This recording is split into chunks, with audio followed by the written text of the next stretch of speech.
If you hold XRP, you have to listen up. This is muy importante. So I do believe that we have gone through our bear market. Now we're actually going to get a little bit weird in this video. I'm not going to talk so much about technical analysis as much as I am numerology and astrology, which I'm by no means an expert in either of those. But billionaires do put a lot of importance on astrology and numerology, and so I do pay a little bit of attention, and specifically to the numbers 33 and 333. Partially because they are tied into my life in ways that you wouldn't believe. One of which is my birthday, which is February 2nd. It happens to be the 33rd day of the year and 333 days before the end of the year.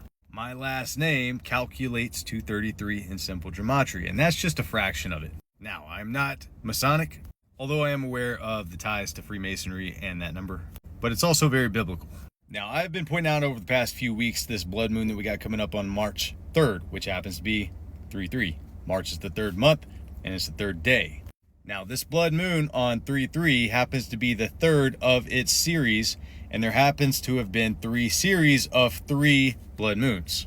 The one prior to this one was 4 blood moons in the series. But including the series prior to what you can see here, and this one, each series of blood moons, the third one, or the final blood moon on each series, marked the end of the bear market. Well, we are less than a week from this upcoming blood moon.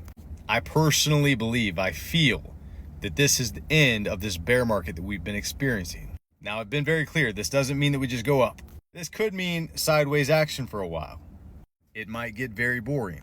However, we should be done with all this crazy volatility to the downside. All these dramatic liquidation events, all this negative pressure. I believe that this sets us free. And I don't think it's coincidence that the crypto cycles have fallen right in line with the blood moon cycles. Now, I know a lot of people think this type of stuff is just a bunch of hocus pocus. What about you?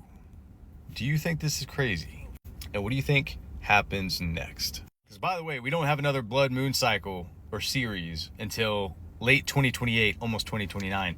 And there's only going to be 2 in that series. So you can call me crazy all you want to, but I think this period of time, which has really been the majority of crypto's advancement and development, I think this area right here, these past few years, I think this has been planned for a very, very long time.